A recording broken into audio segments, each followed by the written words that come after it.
Bom dia, boa tarde ou boa noite, ouvintes da Palavras em Sala de Aula.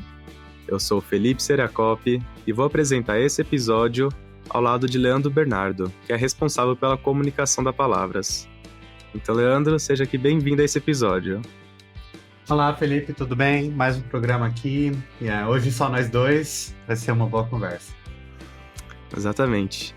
E no episódio de hoje a gente trouxe aqui o nosso convidado, Adriano Dias de Oliveira. A Adriana é graduada em Ciências Biológicas, mestre em Ensino de Ciência e doutor em Educação. Foi professor de Biologia da rede pública e técnico de laboratório de ciências de uma escola particular. E atualmente é supervisor cultural do Museu de Microbiologia do Instituto Butantan. Então vamos aproveitar essa oportunidade para conversar especialmente sobre o Museu de Microbiologia e sobre os micro-organismos. Então, Adriano, seja aqui bem-vindo ao Palavras em Sala de Aula. Muito obrigado pelo convite. Eu acho que estava pensando aqui quando chegou o convite para minha chefe, ela me indicou, né, a professora Glaucia, diretora aqui do museu. Falei, nossa, acho que vai ser minha primeira participação em podcast, né? Fiquei até emocionado. Então, eu fico feliz assim, de poder contribuir um pouquinho com o trabalho de vocês. Acabei conhecendo também um pouquinho o trabalho de vocês, porque hoje a gente tem uma monitora aqui que conhece, né, o trabalho de vocês, até que indicou o museu, né? Então eu vi esse foco que vocês dão assim para a sala de aula, com diferentes temas, e achei bem interessante essa proposta. E importante, né? Sempre é importante falar de educação. Então eu que agradeço aí a oportunidade. Bom, obrigado por estar aqui comparecendo, né? E para a gente estar dando início aqui para nossa conversa, você pode contar para a gente, então, um pouco o que tem no Museu de Microbiologia? Porque, pelo menos, a primeira associação que eu faço quando falo no museu já são obras de arte, são coisas grandes, chamativas, e o Museu de Microbiologia, aparentemente, tem um outro lado, né? Um outro tipo de museu. Então, conta pra gente como que funciona, por favor. Tem micróbios, né? Se a gente parte do princípio que eles estão em todos os lugares, a ubiquidade, né? Ou seja, aquele conceito de que todo lugar tem micróbio, né? Obviamente, aqui no Museu de Microbiologia vai ter micróbios, como em qualquer lugar. Mas como a gente quer falar desses seres vivos de uma outra maneira, a gente tem uma exposição, né? Ações para abordar esses carinhas invisíveis, né? Ou melhor, que a gente não enxerga a olho nu, em uma exposição. E esse realmente foi um grande desafio, assim, quando a gente vai olhar para a história do museu. Inclusive tem uma tese de uma pesquisadora do Museu da Vida da Fiocruz, que ajudou bastante, assim, ajuda a gente bastante aqui a entender também a concepção do museu, a partir de quem ficou envolvido no desenvolvimento dos conteúdos, da expografia da exposição, né? E para eles era um grande desafio, como que a gente vai expor micróbios, né? Até um deles fala assim, você vai no Museu de História Natural, tem uma baleia lá pendurada, a ossada da baleia, né? Ou tem os animais taxidermizados. Agora o micróbio você não consegue empalhar, né? Você não consegue fixar ele e colocar num painel. Então a estratégia que eles usaram foi trabalhar com modelos ampliados, eles chamam de mockups, e quando possível nós usamos lâminas fixadas com microscópios. Então, assim, o microscópio também é o grande atrativo desse museu, porque é por meio do microscópio que se consegue ver os micro-organismos, né? Então a estratégia foi assim trabalhar com esses dois recursos, entre outros, né? Mas esses são os que mais chamam a atenção. Então são esses modelos ampliados, são coloridos, na maior parte são vírus coloridos. Nós temos também um protozoário ampliado, uma bactéria, tem bactéria também, mas os vírus são os mais bonitos, são os mais coloridões, né? Ampliados numa mesa com textos, e aí, na medida do possível, assim, porque exige muito recurso, né? Nós temos os microscópios com os micróbios, como popularmente se chama, né? E um dos casos, quando se trata dos protozoários, que vivem em água, protozoários livres que vivem em água, esses estão vivinhos lá em 2 microscópios aqui na exposição. Então a gente tem culturas de água assim não tratada, né, que a gente vai recolhendo substrato assim de grama, de folhas secas, madeira. Dá para fazer até com se comprar alface, não a hidropônica, né, alface de terra e pegar aquele talinho do final onde fica um pouquinho de terra, né, pôr na água, dá uns dias, está cheio de protozoário lá se divertindo, né. Então a gente tem essas culturas no nosso laboratório para alimentar esses microscópios, que é o que mais chama atenção também, né? O aparato onde, nas pesquisas que nós fizemos aqui, o que as pessoas mais gostam são os microscópios e, sobretudo, esse microscópio onde estão os protozoários lá todos felizes da vida, né? Se movimentando rapidamente pela água. Então, basicamente, é isso que as pessoas vão encontrar e textos, obviamente, da história da microbiologia. Tem também uma praça, que a gente chama Praça dos Cientistas, com bustos e mini biografias desses pesquisadores que foram importantes para a microbiologia e imunologia, tanto brasileiros quanto estrangeiros. Legal.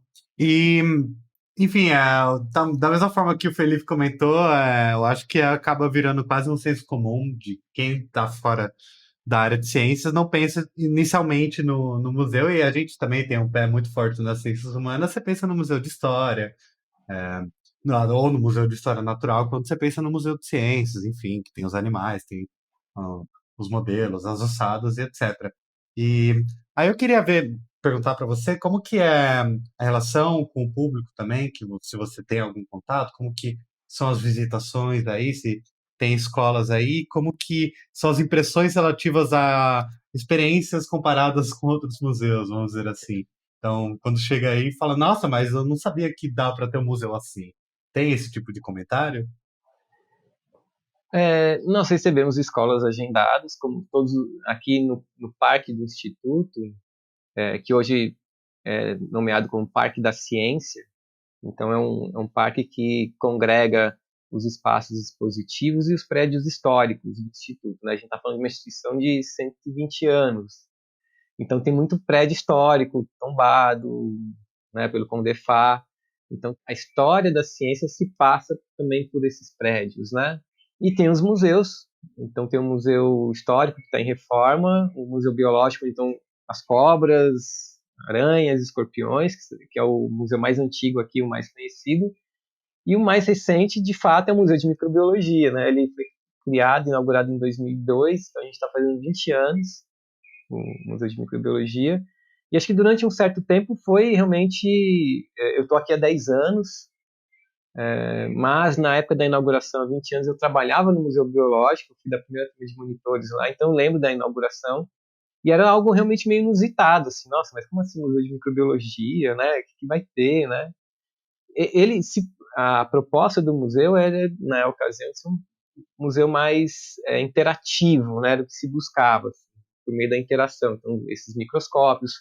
Era um museu aqui que mais tem monitores com vídeos para poder explicar como os micro-organismos se reproduzem, coisas do tipo. Então, realmente ele não é tão comum. E na ocasião, ele era o único museu de microbiologia do mundo.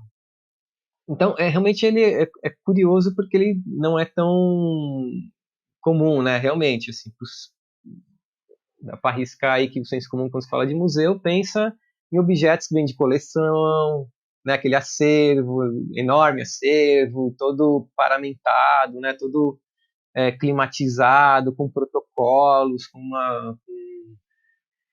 Acho que o diferencial do Museu de Microbiologia é que ele não tem justamente essa coleção, como muitos museus de ciências. Então, não sei se vocês conheceram a saudosa Estação Ciência na Lapa, que era um museu de ciência da USP.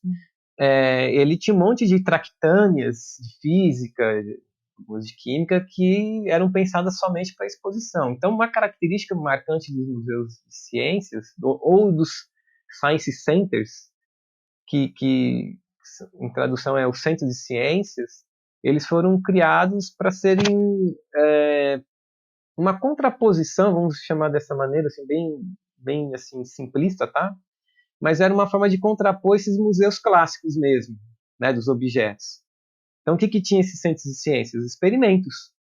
Então, vocês provavelmente já viram o gerador de Van de Graaff, que é aquela bola eletromagnética que você põe a mão, arrepia o cabelo, né? Então, isso não vem de um acervo, são objetos criados para estar na exposição. E o Museu de Microbiologia é um museu que bebeu dessa fonte, desse tipo de conceitos de exposição. Então, inicialmente, realmente era uma coisa meio assim, nossa, Museu de Microbiologia, né? O que vai ter lá? Micróbios? A gente, às vezes, já ouviu assim as pessoas, nossa, então eu não vou entrar aí porque eu posso ficar doente, né? Porque tem micróbio aí, né? A gente não, eles são modelos, né? A gente vai contar, falar sobre eles, né? Os micróbios estão em todos os lugares, né? Então o micróbio que vai estar aqui dentro vai estar aí fora, na sua casa, e assim por diante, né? Mas ele tem essa particularidade, né? Assim, de sim ser um centro de ser inspirado nos grandes centros de ciências, mas além disso ele ainda trazer uma matemática, né, que não é tão recorrente, que é a microbiologia. E além de ter as exposições, tem algum tipo de pesquisa no museu também? Um trabalho também acadêmico, pensando nessa questão do museu e do trabalho da microbiologia? Uhum.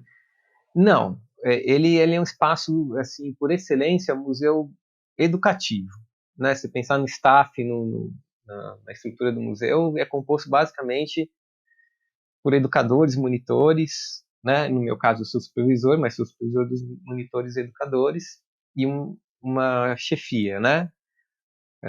Que faz toda essa parte mais de gestão do museu. Porque é um museu que faz parte de um instituto. Então a pesquisa está nos laboratórios. As pesquisas sobre os micro-organismos estão nos laboratórios aqui.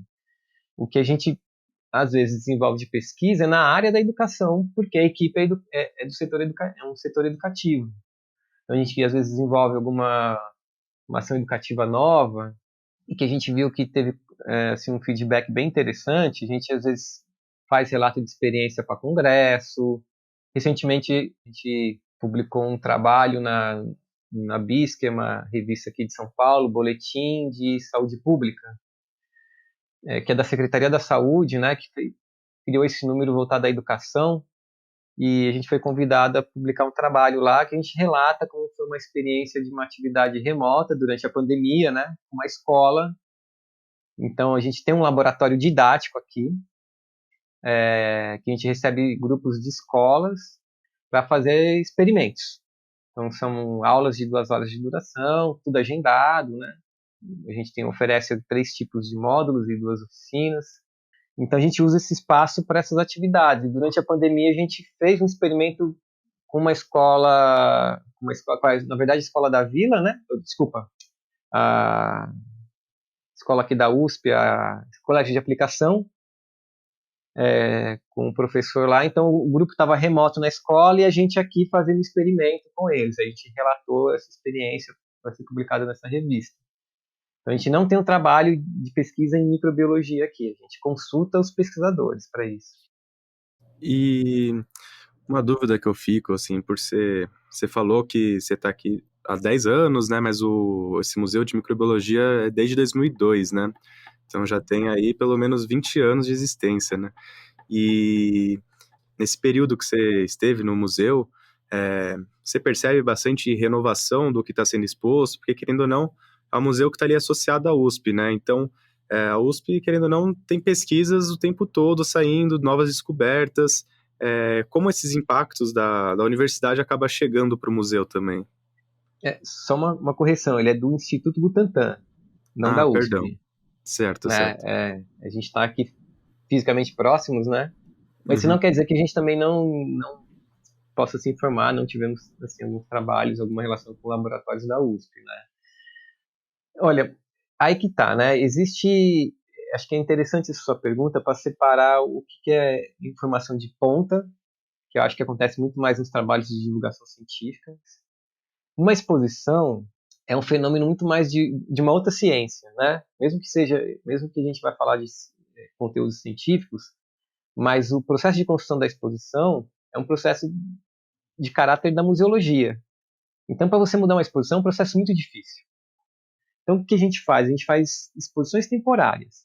Então, ao longo desses 20 anos, o museu teve mais de 20, acho que a gente está na 21ª exposição temporária, que aí sim a gente trabalha com os temas atuais, quando convém. Então, assim, teve lá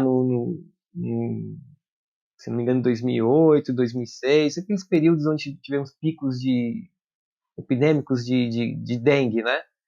A equipe da ocasião fez exposições temporárias sobre a dengue. Recentemente, em 2015 já, eu acho 2015, 2016, quando começou a campanha de vacinação do HPV, que era um tema que estava, né, em alta, e tem pessoas que estudam HPV aqui dentro, nós fizemos uma exposição temporária sobre HPV, explicando o que é o vírus, o que é a doença, e também trazendo informações sobre a campanha de vacinação. Então, a nossa estratégia é ir pelas exposições temporárias para trabalhar com temas que estão assim mais emergentes. No caso da Covid, a estratégia não foi trabalhar por meio da exposição, porque estava fechado também, né? E a comunicação que fez esse papel aqui dentro. Então, o site do Instituto, as redes sociais do Instituto trabalharam ali full time na temática Covid, né? Então, dentro da instituição, o assunto sobre a pandemia, Covid-19, ficou a cargo da comunicação. Mas de outros temas assim, nós trabalhamos por meio das exposições temporárias. Porque é muito difícil mudar a exposição de longa duração. Legal. E só para a gente continuar a nossa conversa também para ir para o último bloco, eu queria saber, mais ou menos, pensando no contexto do Instituto e até da atualidade, porque, enfim, eu acho que os micro-organismos no momento estão em alta na discussão geral, mas eu queria saber qual a sua visão e qual você acha a importância dentro do Instituto, até do Instituto do Museu de Microbiologia, de ter esse espaço, além de todo o complexo de museus, qual a importância de um instituto como esse ter esse complexo de museus e dentre eles o Museu de Microbiologia, que, como você disse, foi um dos primeiros que teve e eu acho que também foi relevante para inspirar outras experiências museológicas também relativas ao tema. A importância se dá por, enfim, hoje as redes sociais realmente estão ocupando muito espaço no que diz respeito à comunicação e divulgação científica, né? Mas há 20 anos, quando o museu foi criado, se não me falha a memória, o que nós tínhamos era o Orkut, né?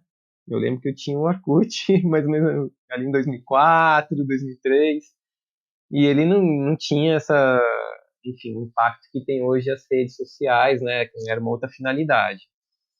Então, os museus tinham um papel assim de serem assim o porta-voz da instituição para o público, né? Então era a forma de assim fazer com que as pessoas se aproximassem também da instituição. Assim como a USP também tem seus museus, né? Então, veja, você imagina assim a quantidade de investimento científico e tecnológico que existe nessas duas instituições, que é feito com dinheiro público, né? Sobretudo, acho que é importante a gente dizer isso, e que eu acho que tem que ser público, sim, né? Isso garante muitas coisas, que tá para além da que a gente está falando aqui, mas só quero enfatizar isso, né? Então, como contrapartida, você tem que criar canais de comunicação com a população. E os museus, durante muito tempo, eram praticamente os únicos veiculadores do que se passa nesses espaços com a população, né? Mas mesmo com o surgimento das redes sociais, ou na verdade com esse advento das redes sociais, eles não deixam de ter a sua importância e a sua particularidade, né? Porque assim, você pode falar de N coisas nas redes sociais, mas ver o objeto é só no museu. Então, se você quer ter uma experiência de ver no microscópio, vai ser vindo no Museu de Microbiologia, né? Então, por mais que tenha o canal YouTube, o Facebook, Instagram, tanto dos museus aqui quanto do Instituto, ver através do microscópio é só vindo no museu. Então, eu acho que esse diferencial é o que mantém os museus como instituições ímpares até hoje. Bom, chegamos então ao final desse nosso primeiro bloco. No próximo bloco, vamos conversar sobre a importância de se falar sobre os micro-organismos.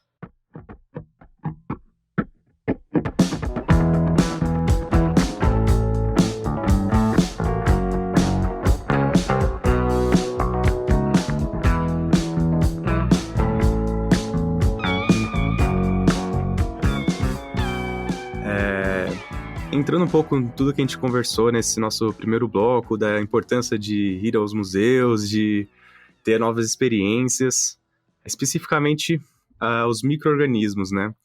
Quando a gente pensa neles, agora que a gente está vivenciando uma pandemia, já teve seus momentos mais difíceis, mas agora está teoricamente mais controlado, enfim. Qual a importância, né, de desde criança aos adultos conhecerem, saberem o que são os micro-organismos, como eles agem, quais são suas características, enfim. Qual a importância desse tema para a sociedade, né? Primeiro, como qualquer outro ser vivo, eles convivem com a gente. Aliás, quando você perguntou aí das exposições, né, se a gente consegue atualizar, a gente montou uns protótipos aqui, não deu muito certo, do ponto de vista do mecanismo, mas da informação era bem bacana, que a gente queria apresentar para o público curiosidades sobre os micro-organismos. E a ideia foi mostrar, assim, fazer alguns links, né, interessantes, por exemplo, micro-organismos com superpoderes, né, o mais forte, enfim, assim por diante. E a gente foi vendo assim que nos geysers, em temperaturas altíssimas, você encontra bactérias lá, né? Nas fossas abissais também. Já estão encontrando um fungo nas ruínas de Chernobyl. A estimativa era de que 100 anos ou mais não poderiam se habitar ali, né? Porque, enfim, o passivo que ficou tão alto, a contaminação é tão alta que vai levar décadas para o local poder ser habitável de novo ali no entorno, né?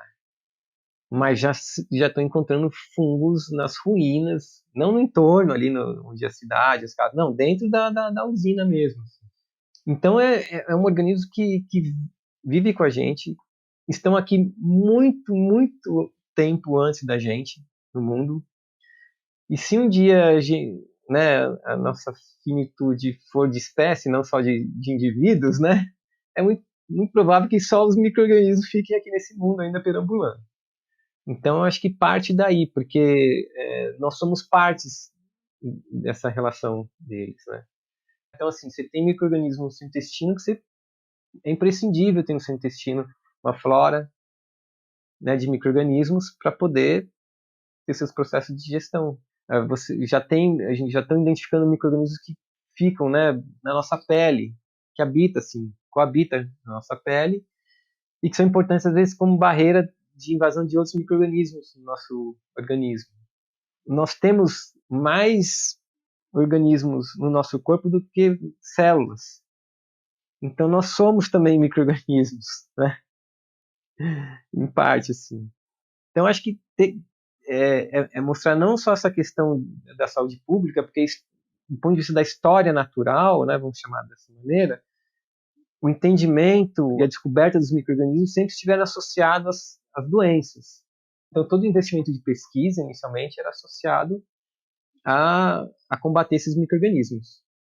Então, falar deles também é importante para dizer assim, bom, eles existem, eles convivem com a gente e ao conviver eles podem fazer tanto bem quanto mal, né? Como qualquer outro ser vivo. A gente vive numa relação de equilíbrio com eles. Obviamente, tem muito conteúdo aqui no caso da exposição que, como eu falei, é voltado a essa relação de saúde pública. Então, fala muito das doenças. Então, você começa a encadear uma série de informações juntas, né? Como o uso correto dos medicamentos. Então, a gente sempre ressalta a importância do uso correto dos antibióticos, né? Porque é uma relação também evolutiva que nós estabelecemos no uso desse medicamento com as superbactérias que podem surgir, né? Com o mau uso dos antibióticos, é esse mau uso que pode criar não é a palavra correta, tá? Mas é que pode selecionar essas superbactérias. Também a gente pode ligar isso às vacinas, que é um tema que hoje, né, assim, há 2 anos vem bombando. Por quê? Porque você precisa do micro-organismo para fazer a vacina também. Ou uma parte dele, ou ele inativado, ou um fragmento da parte do material genético dele, ou de alguma proteína.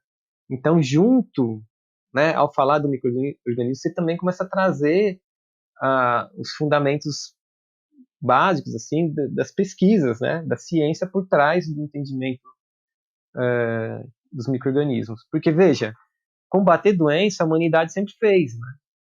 De um jeito ou de outro, as diferentes culturas sempre criaram seus mecanismos para combater as doenças. A ciência moderna se colocou como diferencial justamente, no caso a modernidade, por se associar a ciência como um meio de se entender como se combate essas doenças. É por meio da ciência e tecnologia que você vai trazer esses avanços médicos, biofármacos, para combater esses micro-organismos. Então, é aí que você chega, né, na compreensão de como funcionam as vacinas, como funcionam os antibióticos. Então, quando você está falando deles, naturalmente você também chega nessas questões, né, do desenvolvimento científico. Mas também chega, né, nesse outro lado que a gente quer mostrar muito hoje, da relação de equilíbrio que nós temos com ele. E é por meio da ciência que vai se descobrindo isso também, né, das pesquisas.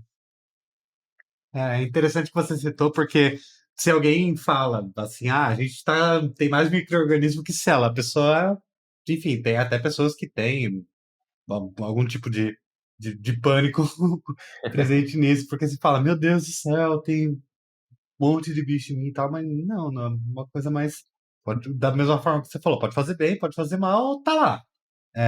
Mas o que eu queria perguntar é muito relativo a como começar esse entendimento, talvez.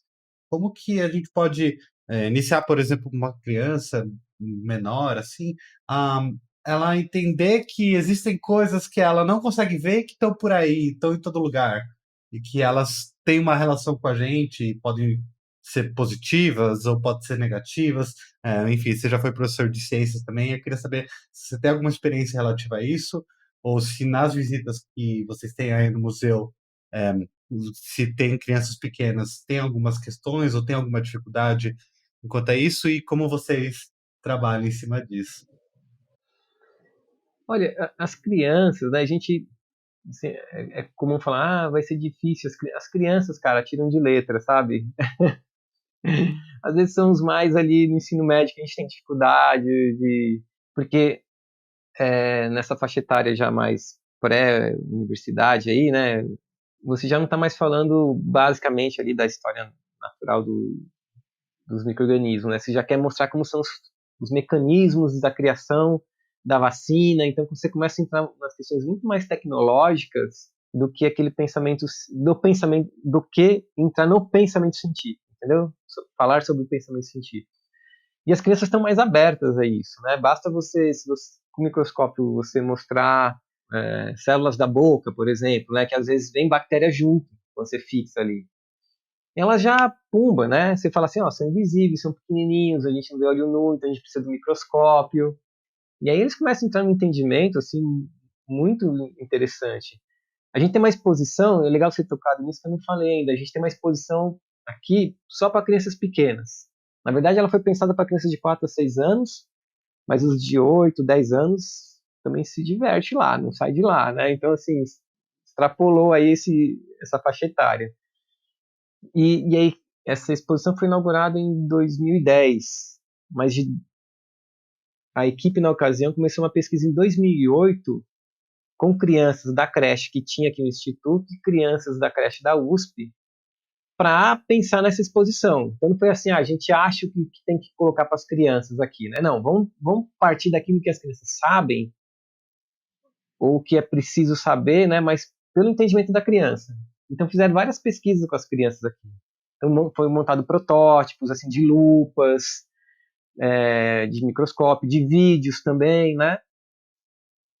E sempre no final dessa experiência com essas crianças, dentro desse estudo, pedia-se para fazer desenho. E as crianças iam registrando muito do que a gente está aqui conversando, de onde estão os micro-organismos, o que eles fazem, né? E tem até um relato que ficou famoso aqui de um menino que estava falando das doenças, não sei o que, ele fala, não, eles só querem comer, e só entra na célula porque eles precisam se alimentar, né? Não é porque eles são maus, né? A gente fica doente não é porque eles são maus, é porque eles precisam se alimentar, ou seja, precisam entrar numa outra célula para poder se multiplicar. Claro que ele, obviamente, nessa faixa etária, ele não sabe nem precisa saber quais são os mecanismos que um vírus faz para entrar numa célula, se reproduzir, né? Esse material genético. Mas a compreensão de que esses processos acontecem, eles sabem, assim, tiram de letra, né? Basta você ter esse disparador, né, de mostrar um filminho, ou se você tiver um microscópio, ou mesmo uma plaquinha de Petri.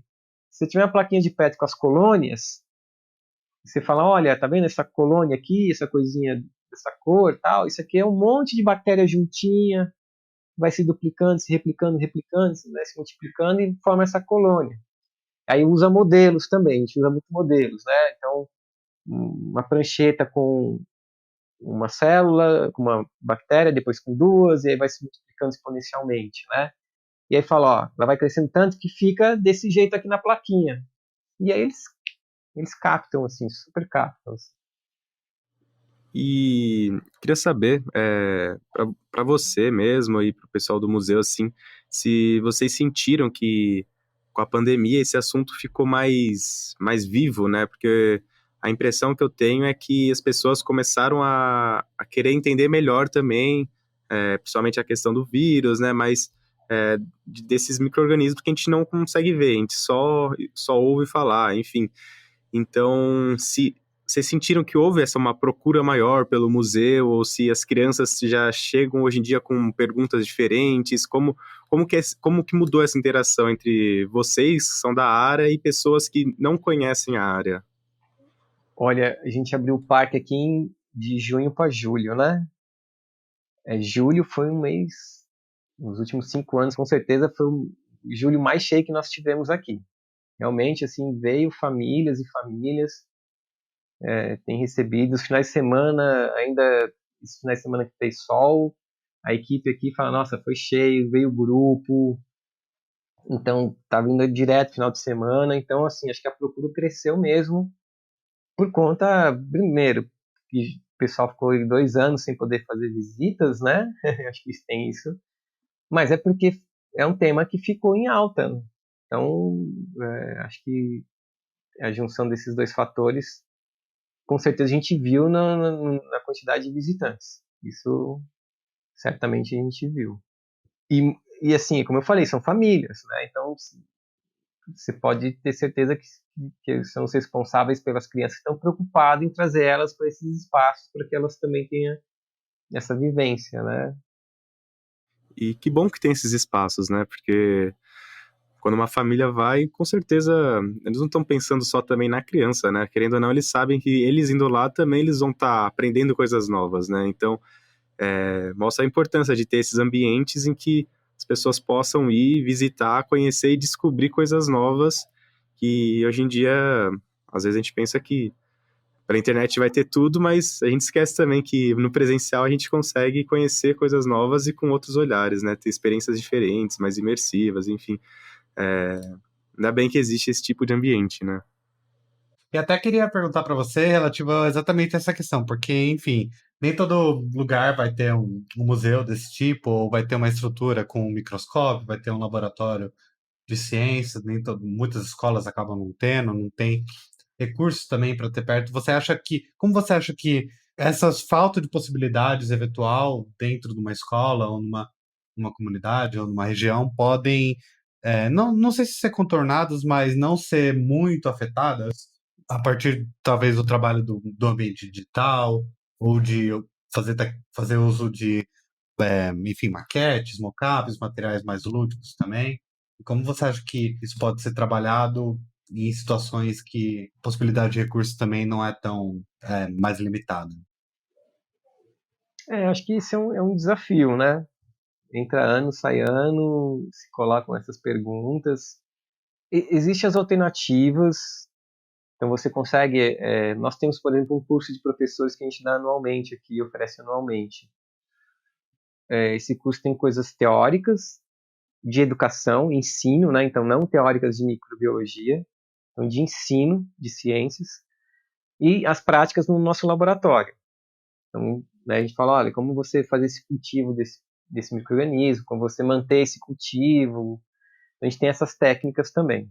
E a gente explica alternativas. Olha, se você não tiver isso na sua casa, mas, por exemplo, o professor pode fazer um meio de cultura com a batata. Ele corta a batata em lâminas, ele cozinha ela, deixa al dente, e ele pode, com cotonete, umedecer um pouquinho, bem pouco esse cotonete, e esfregar em qualquer lugar esse cotonete e passar nessa batata que vai crescer bactérias e fungos, né? Então não é nada muito complexo.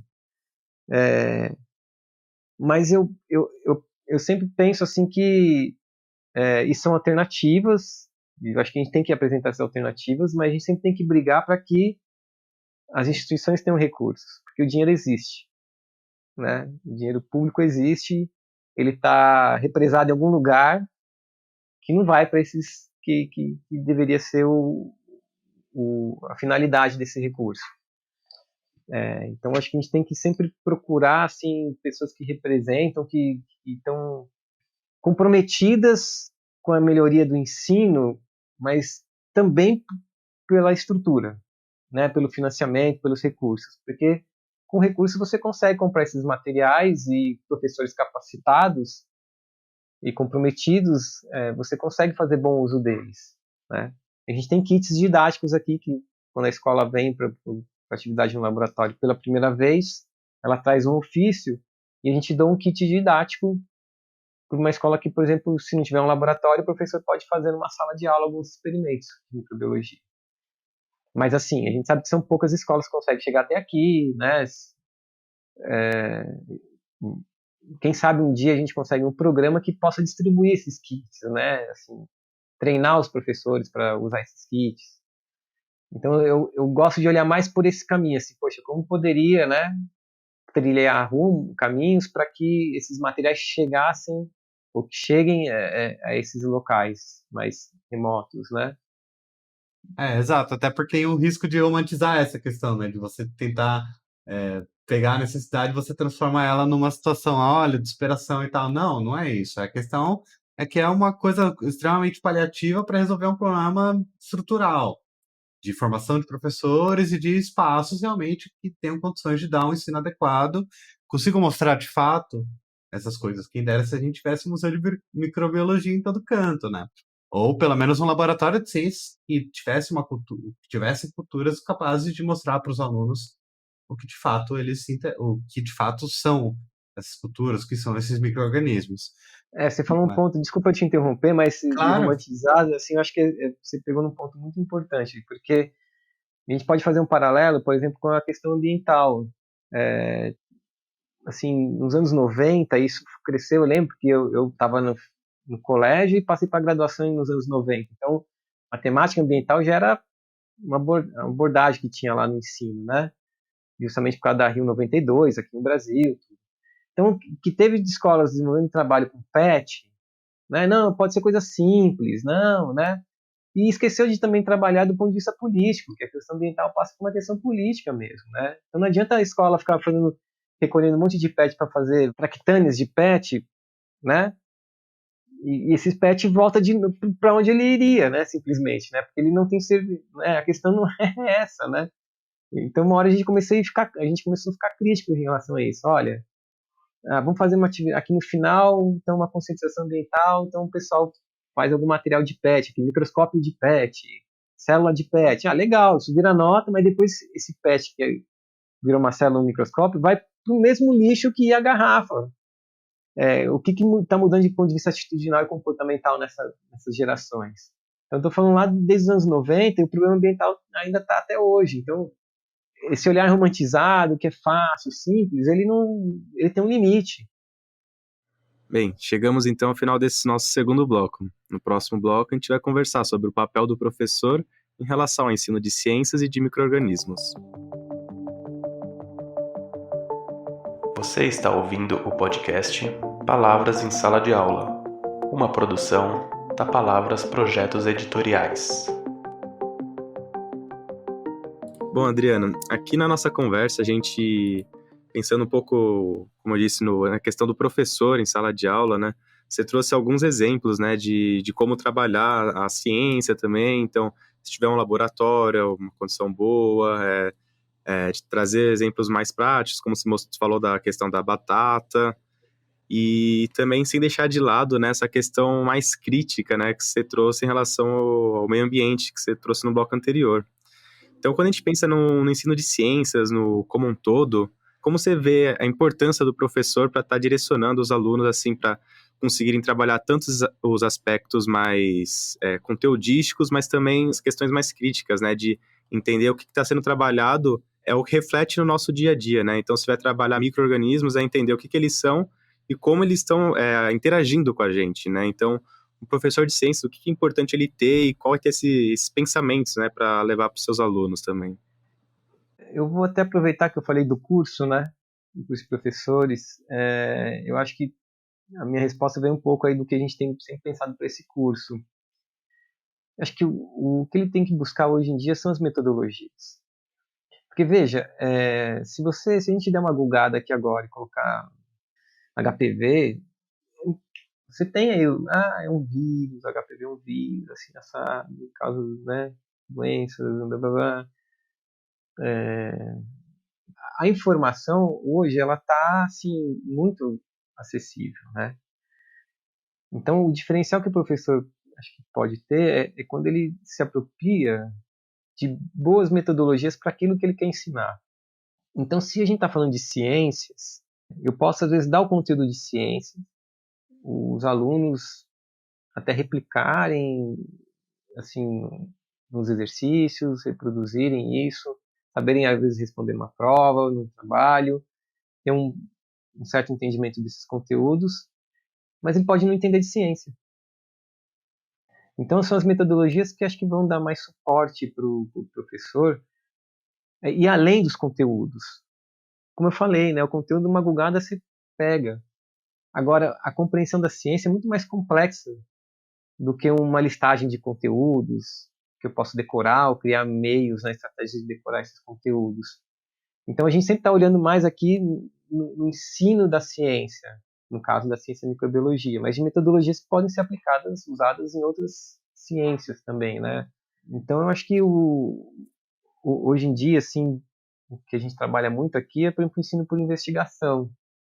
Então, o conteúdo, né, o conteúdo ali programático tem que partir de uma pergunta, que a ciência se começa com uma pergunta, não é assim, eu vou nomear tudo isso, não, é uma pergunta. Tudo que a gente tem hoje, que se sabe hoje, é assim, como que esses animais sobreviveram a essas temperaturas, como que esses animais vieram parar nessas ilhas, como que essa doença se dispersa pelo mundo, né? Então, qual o mecanismo de contaminação, né? Quais são os agentes que estão envolvidos, né, nessa epidemia, né? Existe vetor, né? Então, ou seja, tudo parte de uma pergunta.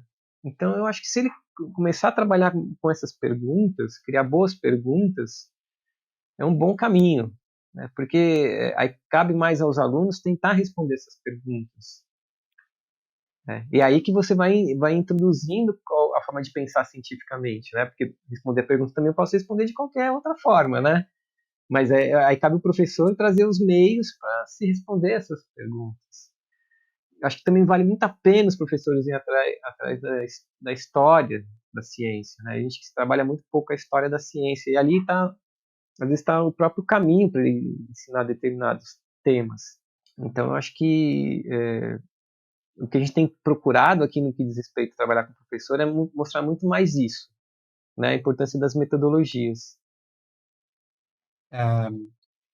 Perfeito. E você estava falando, até fiquei pensando na questão do método científico em si, da pesquisa científica, de chegar o aluno também a ser cientista, de certo modo. A gente teve também um podcast aqui que a gente conversou com a Ana Bonassa, que é divulgadora científica também, e ela falou muito isso também, da questão da importância de se instigar o jovem, a criança, também a querer fazer ciência, a se interessar pela ciência. E você citou a questão da história da ciência, por exemplo, vem na cabeça também questões interdisciplinares, de que a ciência também não está se isolada no mundo, não tem, a taxonomia não é uma coisa que está lá e surgiu do nada e está presente, por exemplo, da listagem dos tipos dos bichos, os nomes científicos e todas essas questões. Tem todo um processo que chegou onde a gente está hoje e as coisas também que aconteceram, sei lá, agora a gente teve a pandemia recentemente, a história das pandemias, tem toda a correlação também da própria questão da ciência, então, enfim, todas essas questões acabam se correlacionando E podem ser possibilidades de diálogo, assim, porque as coisas não estão isoladas entre si, né? Sem sombra de dúvida. E É, aí você. pode Desculpa, falar, pode falar, pode perdão. falar. Não, Não, pode falar. é que no museu também tem algumas questões históricas também, né? Eu queria que você comentasse Sim, também um pouco sobre. sim, exatamente. Você tocou num ponto super legal, assim, que foi vindo um monte de coisa na minha cabeça, né?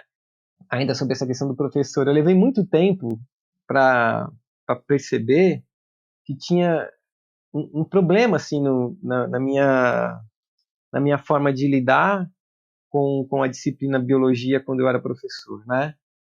E que eu vi que isso eu não reproduzia isso à toa, porque muito provavelmente eu peguei de alguns professores, inspiração de alguns professores, e via também nos professores mais velhos das unidades onde eu trabalhei e reproduzindo isso. Professor de física, química.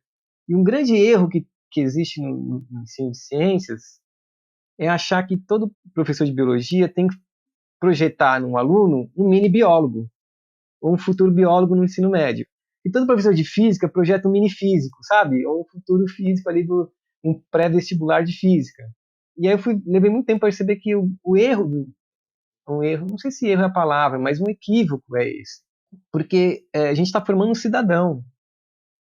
Então, assim, eu não quero que assim, todos sejam biólogos, mas eu quero que eles compreendam a ciência, que a ciência é uma construção humana, que tem uma linguagem própria, e que justamente é isso que você falou, porque ela está imersa no tempo, espaço, no contexto, né?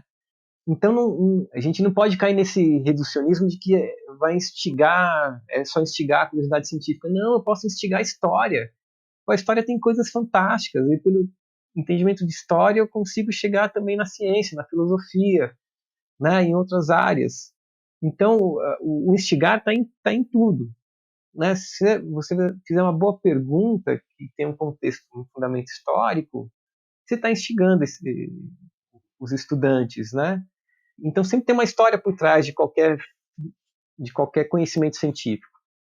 Então é como você falou, as coisas se cruzam mesmo. Então as perguntas são ótimas, são ótimos caminhos para começar a abordar certos assuntos e não cair nesse reducionismo assim, eu não tenho que ensinar aquele método, né? Assim, não, porque eu estou ensinando biologia, estou ensinando física. Não, você está ensinando só conteúdos, mas ele, é como eu falei, ele pode ter essa carga de informação, mas não entender o que é ciência, né? Ou reduzir a ciência só no método. E é muito mais do que isso, porque dentro das ciências tem N métodos. Sim, e queria que você comentasse um pouco dessa relação do professor e da escola com os museus. O que o professor precisa saber sobre, sobre não só sobre museus, mas quando quiser visitar o museu, ou por que ele precisa visitar o museu, ou quais professores precisam ir no museu, se todos ou se alguns, enfim, como que você vê essa questão dessa relação entre esses dois ambientes? A relação museu-escola ela é antiga, né? A gente poderia ficar aqui, né? E tem gente que é especialista só em pesquisar em relação museu-escola. Assim, as primeiras coleções eram particulares, né? De nobres, reis. No decorrer do tempo, uma série de fatores, eles começam a doar de caráter público, né? Então o museu tem um caráter público.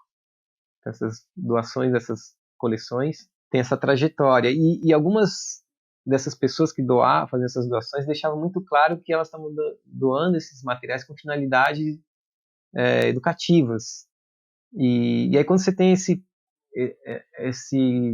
processo de massificação da educação no mundo, os museus foram incluídos nesse processo, né? Então das escolas levarem os estudantes nos museus. Então essa relação é muito muito antiga, muito forte. Eu acho, assim, Leandro e Felipe, que no mundo ideal, se um professor, uma professora quer levar seu grupo para o museu, que primeiro ele conheça o museu. Segundo, de ele não replicar no museu a escola. Então, o museu não pode ser visto só como algo complementar, como foi durante muito tempo, que às vezes acontece, dele ser assim, eu levo no museu para confirmar aquilo que eu dei em sala de aula. porque ele começa a ignorar todas aquelas coisas que o Felipe falou lá atrás no começo da nossa conversa, sabe? Daquela sair da escola, sair da sala de aula, ir para outro espaço. Ele vai ignorar tudo isso que é rico, né? Assim. Então, ou seja, a visita começa na sala de aula. Mas para isso o professor precisa conhecer o lugar que ele vai visitar, para ele fazer as perguntas. Lembra que eu falei das perguntas? As perguntas têm que ser criadas lá na sala de aula. Ele tem que contextualizar o lugar para onde eles vão. Então não pode ficar só uma surpresa. Não, a gente vai ver quando chegar lá. Imagina, é euforia, né? Você está aumentando, né? A ansiedade. Não, olha lá, o museu é assim, assim, assado e tal. É importante ele fazer um recorte daquilo que ele quer explorar mais com os alunos. Para que a visita seja um momento de exploração, que o grupo possa explorar o espaço. Eu acho que isso enriquece, né? Tanto para o professor estruturar a saída, para ele também ter um foco, quanto para os alunos, né? Então não fica... É aí que vem a diferença da excursão e de uma visita, né? É assim, um estudo de meio, né? É importante ter claro isso, né? São espaços que trabalham juntos, se complementam. E não que um vai comprovar o outro ou complementa no sentido assim, esse complemento que quer dizer assim, fechar o que eu estou falando. Não, é um processo contínuo, né? Eu fiquei pensando aqui também, né, o quanto tem toda essa questão da experiência da criança e até o museu, mas também o quão interessante seria o museu também ter seus recursos para poder ir até as escolas, né? Então, ir levar materiais, o quanto facilitaria também para a escola, né? Porque, querendo ou não, levar os estudantes, tem toda uma burocracia, tirar um dia, enfim. Às vezes, para escolas também ter os materiais que os museus podem disponibilizar, seria ver o outro lado também dessa questão, né? O quanto engrandecedor também seria, né? Como seria bom se todos os museus, todas as escolas tivessem os recursos necessários para poder dar aos alunos as melhores experiências, né? Então, fiquei só pensando nisso aqui enquanto a gente conversava. Sim, bem colocado também. A gente tem alguns museus, né, que fazem empréstimo de materiais, às vezes faz formação dos professores para saber trabalhar com alguns materiais, para depois fazer empréstimo. O MAI, aí na USP, né, Museu de Arqueologia e Etnologia, eles têm muito materiais de empréstimo, assim. Então, se o professor estiver trabalhando com esses temas, né, vai ver muito material. O Museu de Zoologia, se não me engano, tinha, não sei se ainda tem, tem que confirmar, mas o Museu de Zoologia também tinha empréstimo de materiais. Aqui o Museu Biológico também tinha, que é materiais que são usados nas feiras de ciências, nas escolas. E aí por isso que eu falo que é uma coisa que não fecha, não é assim, comprova, né? O museu vou comprovar o que eu estou falando. Não, esse processo é muito mais orgânico, né? Mas é um bom caminho, sim, é bem colocado isso. Bom, então antes de encerrar aqui, vamos para o nosso momento Palavras do Dia, em que o nosso convidado vai ler um texto que dialoga com um pouco do que foi conversado aqui hoje. Então, Adriano, quais são suas palavras do dia? Tem um trechinho de uma música do Cazuza que eu usei na minha dissertação, né, numa das epígrafes. Bom, já sempre falei dela, tudo, mas como eu falei, minha primeira vez no podcast, né, então eu acho que eu quero retomar ela, porque ela me faz pensar em bastante coisas, assim, dessa minha relação com o museu. É da música O Tempo Não Para. E ele fala, né, eu vejo o futuro repetir o passado. Eu vejo o museu de grandes novidades. O tempo não para, não para, não para. E eu acho essa frase, assim, muito rica, porque ele desconstrói aquela ideia né, que é muito falada, museu é uma coisa do passado, coisas velhas, né? E ele está falando que a nossa vida, na verdade, está se repetindo, e as novidades estão no museu. Ele desconstrói isso, né? Bem a cara dele, né? Precisa, né? Esse provocador, né? Então, para mim, ela é muito marcante, assim. E é isso, as pessoas têm que entender que o museu tem novidades, na verdade. Ele não é só aquele depósito de coisas velhas. Cada vez que você revê um objeto da exposição, você está contando uma nova história, né? Está trazendo ou complementando uma história. Então tem que olhar o museu como esse espaço de novidades. As exposições temporárias que a gente faz aqui, elas estão trazendo as novidades, né? Então, ter esses espaços que preservam isso é fundamental. E os museus têm esse papel de preservar as memórias, né? embora não sejam tão valorizados como deveriam no Brasil, mas a gente espera que um dia isso mude, né? Então, por isso que eu fico feliz com o trabalho de vocês também, de poder dar espaço para a gente falar de educação e de falar também da educação em museus. Muito obrigado.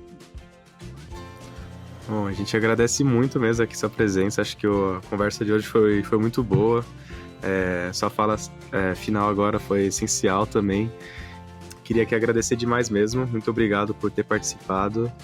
E passo aqui a palavra também para o Leandro, que esteve aqui com a gente, ajudou nesse episódio com suas perguntas. Então, Leandro, muito obrigado também pela contribuição. Felipe e Adriana, eu tenho que agradecer pela conversa. Foi uma conversa muito agradável, eu gostei muito de falar. E, enfim, gosto muito de museus, não vou tanto quanto eu gostaria, enfim, mil motivos. Mas eu acho que tanto o tema da questão dos museus, quanto da questão da biologia, das ciências, eu acho que são temas que me interessam pessoalmente muito e que eu espero também que a gente consiga trazer mais vezes aqui no programa. Enfim. E, Adriana, eu queria também pedir para você passar como que encontra o Museu de Microbiologia, como que encontra você, eventualmente, nas redes, no Instituto. Então, o Museu de Microbiologia, ele é um dos museus do Instituto Butantan, aqui na Zona Oeste de São Paulo, né? Tá pertinho do metrô Butantã, então o acesso melhorou bastante. Ele fica aberto de terça a domingo, das 9 às 5 horas, mas tem uns horários certinho para compra de ingresso, hora de entrada, né? Então, quando você chegar aqui, se informa direitinho na bilheteria, é um ingresso para visitar os 3 museus. Mas vocês também podem acompanhar as nossas redes sociais. Então, no Instagram é Museu de Microbiologia Oficial, no Facebook também. Então, siga a gente lá. Nas redes sociais também vocês ficam sabendo o que está acontecendo no museu, mas a gente quer ver as pessoas aqui, né? Então venham nos visitar. Bem, estamos encerrando mais um episódio do Palavras em Sala de Aula. Confira todos os episódios em nosso site, palavraseducacau.com.br, no Spotify, Apple Podcasts, YouTube e em seu agregador de podcast favorito. Comente em nossas redes sociais o que você achou desse episódio ou mande um e-mail para o faleconosco@palavraseducacau.com.br. Eu sou o Felipe Seriacop e nos encontramos no próximo episódio. Até mais!